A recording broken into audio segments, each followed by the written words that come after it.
Well, apparently there was more after the credits. I cut it off a little too early. What are you still doing here? I don't know. The sheen swept the credits. There's an achievement still missing. BS. Even if you didn't know why you're here a second ago, you just saw it in the third choice. When are you going to understand? You don't know anything that I don't know. So stop effing around. Again, I ask you, why are you still doing here? Okay, there's an achievement still missing. And what if there is? Is that the only thing that matters to you? No. I don't care about achievements. I have no way of knowing if you're telling the truth, but I can probably put you to a choice to reveal it. How about this?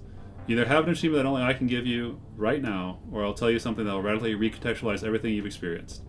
In a nutshell, you can either finish the game or you can finish the story. And if I destroy your save file and set a flag from the scene ever playing again, make your decision. I want to finish the story. I had a feeling you were going to say that. Very well. I expect you to keep this to yourself, to lie to people who choose the other path, but there's one more important thing about Arthur Fox you ought to know.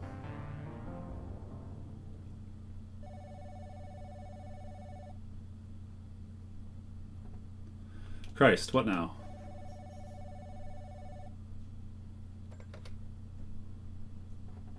Good evening, sir. How can I help you? I see. Yes, I understand. Well, maybe slightly more complicated than that. As per your original request, we've undertaken fairly sensitive measure to isolate him from the... No, of course. I don't have children, sir, no, but I understand.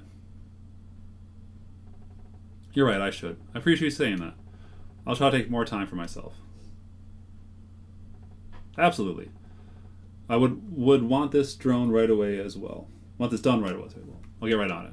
I'll head over to see him at the hospital immediately. Your son is a fortunate man, Mr. Fox. Good night.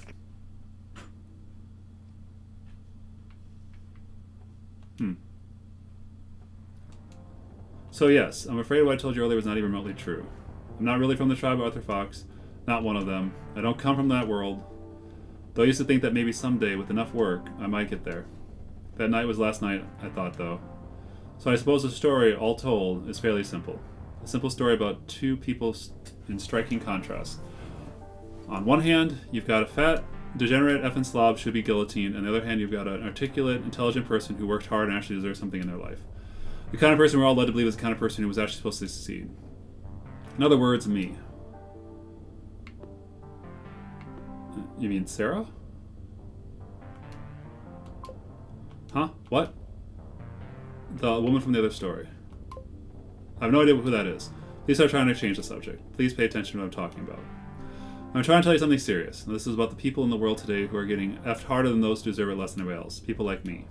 The ones who did what they were supposed to do, who studied their asses off, who not only showed up for those terrible jobs, but pushed hard along all the other idiots who were just trying to get by.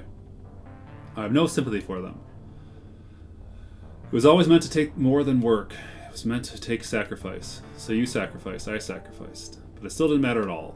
Maybe they didn't get rid of me, but I still went nowhere. All you do is follow them around with a dustpan and pray to flee the ashes of the content. They tell you you're different, that you keep it up and you'll be one of them. But it isn't true. They want all of it. They lie to you, they effing lie to you. And I love it when people say, so what? We're just supposed to sit back and take this? As if that isn't literally what they've done their entire lives. Nobody wants to hear this, it's just the way it is. But this is it. No one wants to hear that there's nothing you can do. But there isn't. What? How do you know any of this stuff? How do you know any of that stuff happened? When did I ever say I knew anything? Everybody thinks they know about Arthur Fox. The effing a-hole who drove a luxury at a strip club. You don't actually know? Does it really matter? Even if I filled in the tiniest of blanks, do you possess any doubt that he was all those things, if not even more of them? I know he crashed a car. I know we have to employ him even though he's a vile, lazy, and moronic. I know his wife threw him out of the house, and 4 days later he had a heart attack in a casino hotel without a cent to his name. I know he raped that girl. I know that. What more could you possibly need to know? Anyways, I guess there isn't much more to say.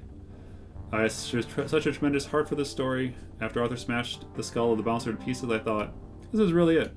This is the proof that even if money is the most important thing, it can cave back on itself. Even the most powerful people can eventually fall down, collapse under their own weight. But it isn't true. In the end, nothing happens to them. They just pick back up, fly away, and go back to being happier than you or I will ever be. And most of the people I know, they say, it's so dark, so hopeless, I don't want to hear this. Well, you don't want to hear it, or you don't actually think that isn't true. Anyways, I suppose there isn't much more to say. Are you alright? Huh? What?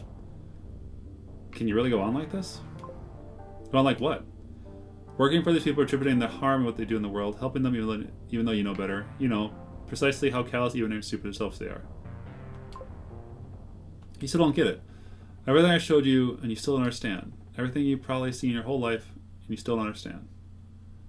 No, I'm asking about you personally. With all the due respect, please don't pretend to care about me in that universal, I care about everyone kind of way. It insults my intelligence. It insults the intelligence of everyone you have behaved that way towards, in fact. And in real life, I promise that all it does make people BS you in kind. You think you have a relationship with the people you behave that way towards, but you don't. You're lying to them and you're lying to you. But I won't. So F off. Who the F do you think you are? Who are you to judge me?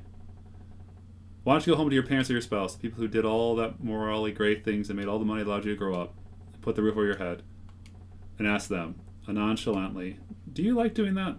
You, who goes home to the same palace when you aren't pretending to be poor. You, who curls up in the field ball when your mommy makes you soup and tells you you're so precious. You effing scumbag. You fake, phony, lying mother effer. You wouldn't sacrifice a thing about your sad, safe little life for anybody or anything. No, you're wrong.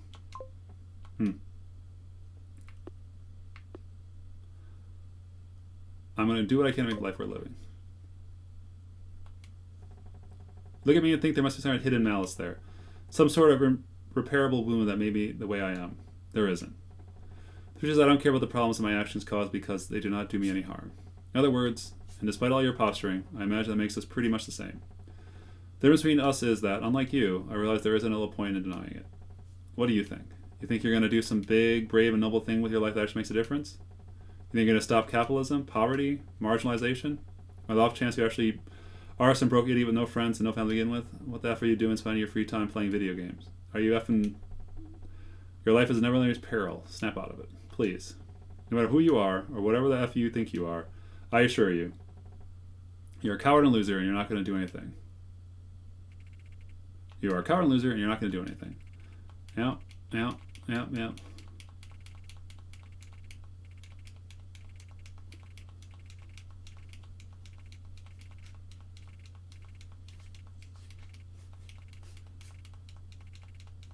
I don't know how long this goes on for.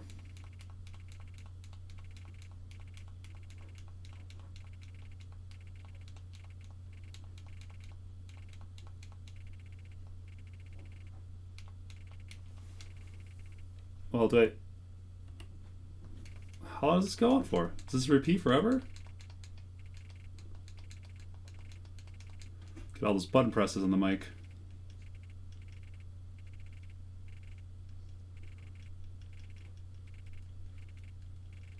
Well, I don't know if there's a scene after this, but I'm feeling like I'm gonna... Alright, well, we're gonna quit. Well, that has been Little Red Lie. That's a weird twist on the ending scene there, but, a lot to think about. Cheers.